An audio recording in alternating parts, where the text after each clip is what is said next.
Okay, so let us discuss partnership operations. In partnership operations, you have to compute first the net income or net loss of a partnership.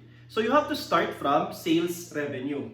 So sales revenue of a partnership will be deducted by the cost of goods sold or cost of sales.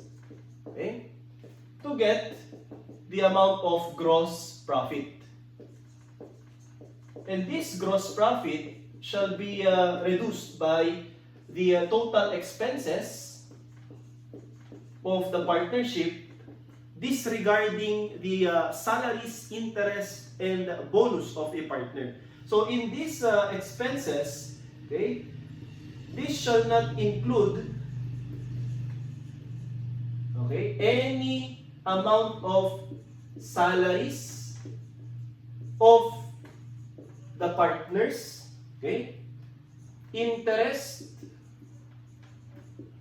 of the partner's capital, as well as bonus of the partner.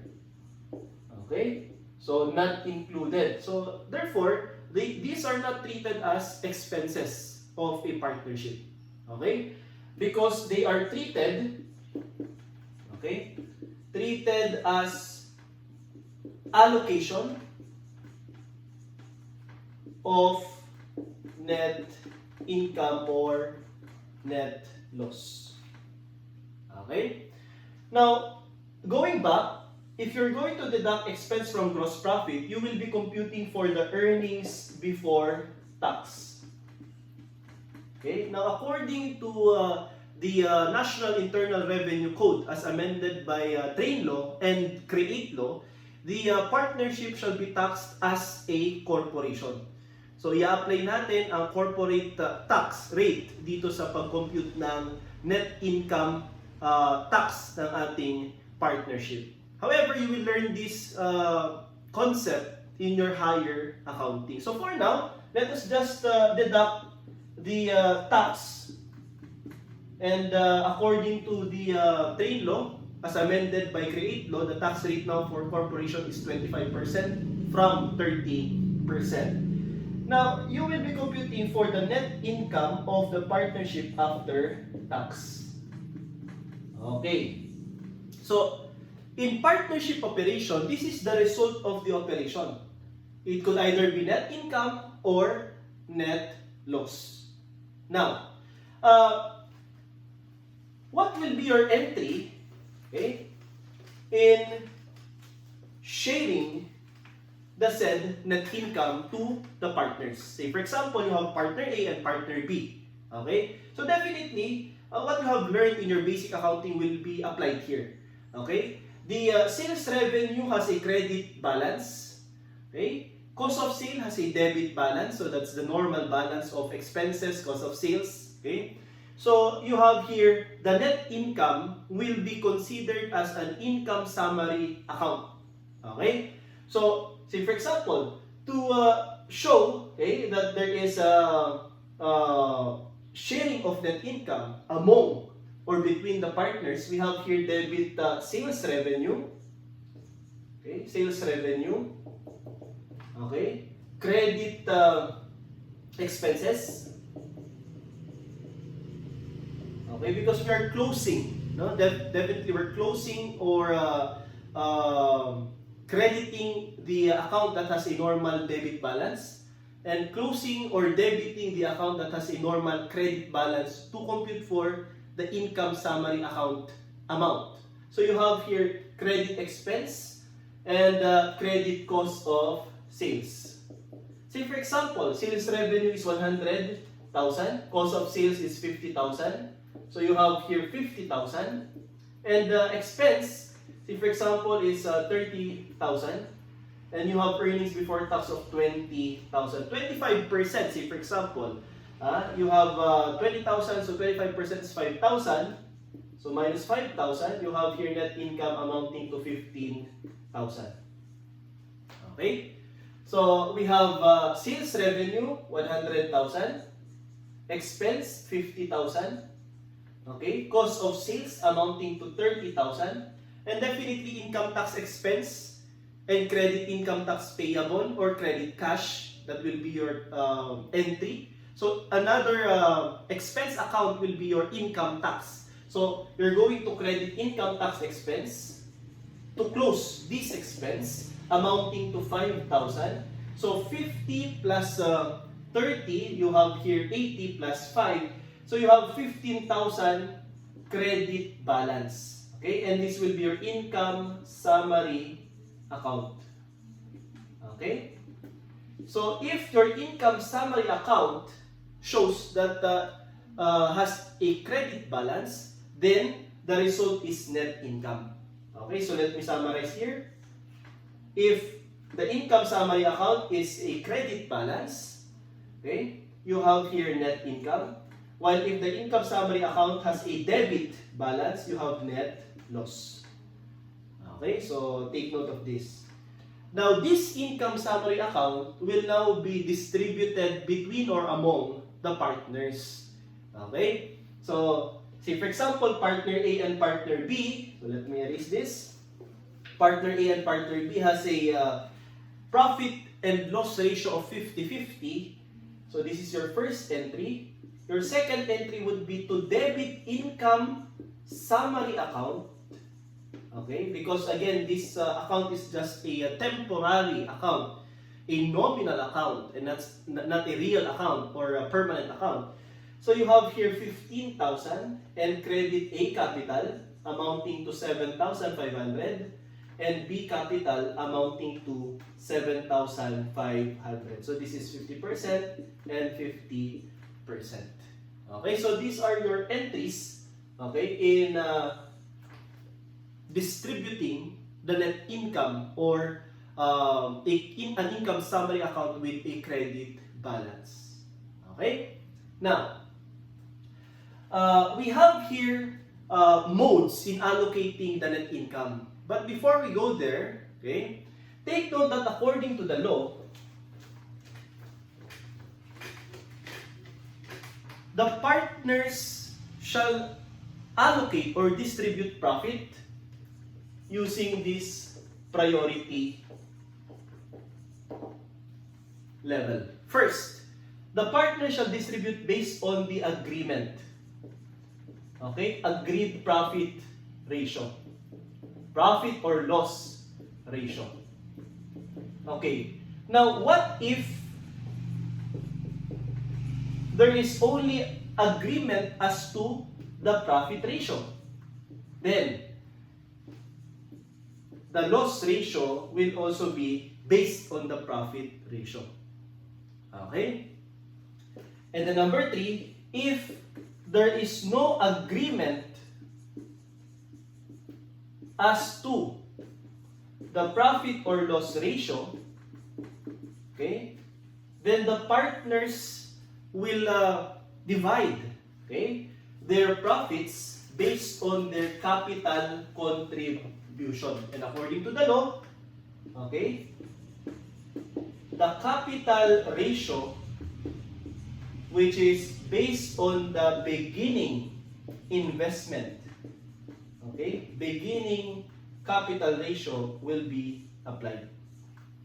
Okay, so this is how the law, okay, provides the priority distribution, okay, of the net income or net loss of the partnership. As you have noticed, okay, the law is silent as to what if the loss ratio is provided, but the profit ratio is silent or is not provided. Because it is illogical, no, for the partners to agree on a loss ratio but not on a profit ratio. So take note of this. Just take note of this. Okay? Agreed profit or loss ratio. If there is no agreement as to the loss ratio, but there is agreement as to profit ratio, then the loss ratio will use the profit ratio or will be equivalent to the profit ratio. Now, if there is no agreement as to both profit or loss ratio, then the capital ratio based on the beginning capital will be applied. Okay? Now, aside from this, okay, you have to consider the salaries, interest, bonus of the partners.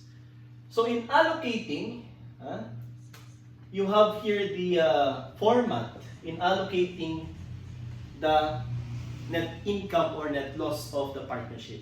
You have here salaries,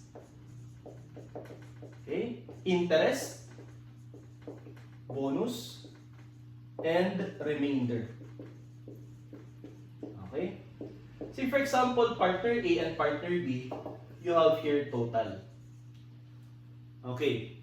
If your net income, assuming as computed from sales revenue down to net income after tax, is equivalent to 100,000, okay? All you have to do is to plot, no, the amount of salaries given or provided to partners A or partner B. Say, for example, partner A shall receive 10,000 salary, partner B shall receive 5,000 salary, so you have your 15,000. Okay? And of course, salaries are given to partners to compensate, no, the services rendered by the partners. Okay. While interest, say for example, 10% interest based on the capital contribution, this is provided to the partners to recognize their contributions or investment and to recognize that there are differences in their amount of investment. So 10%, say for example, the investment of partner A is 100,000, partner B 200,000. So 100,000 times 10%, that's 10,000. And 200,000 times 10% is 20,000. So for a total of 30,000. Okay? Now for the bonus, okay, this is given or provided to the managing partner for his or her exemplary service to the partnership. Okay, so say for example, partner A shall be given 5,000 bonus. Okay, so you are going to plot your 5,000. So wala tayo kay B. Then as you will notice, if you're going to add the salaries, interest, and bonus, these are not equivalent to your total net income. Okay, so 15 plus 30, that's 45, plus 5, that's 50. And your remainder will be your balancing figure, amounting to 50,000. Ayan, babanggan natin dito. Okay? And this 50,000 will be distributed between the partners based on their agreement as to the remainder. Say for example, their agreement is 50-50. Okay? So 50% of 50,000, that is equivalent to 25,000. Okay? And 25,000. So if we're going to add, partner A shall receive the amount of 10 plus 10 plus 5 plus 25, so you have your 50,000. And then partner B shall receive the amount of 50,000 also. Okay, that is how you distribute the net income of the partnership. Okay, now this is the table or the format in distributing the net income of the partnership, but I would like you to highlight or remember that with regard to salaries and interest, okay, if the problem is silent, consider salaries and interest as annually provided. Okay? Annually provided. Kahit gaano kaliit, say for example, 10,000 lang, no? The partner A or alpha, okay, will receive salary of 10,000 and beta will receive salary of 20,000. Okay? Hindi niya sinabing monthly, so presumed na annual na yan. Okay? And with respect to interest, this is percentage of a base amount. Okay. Ano naman yung base amount natin na yan? The base amount could either be the beginning capital balance, okay, ending capital balance, or average capital balance. Okay, so yan.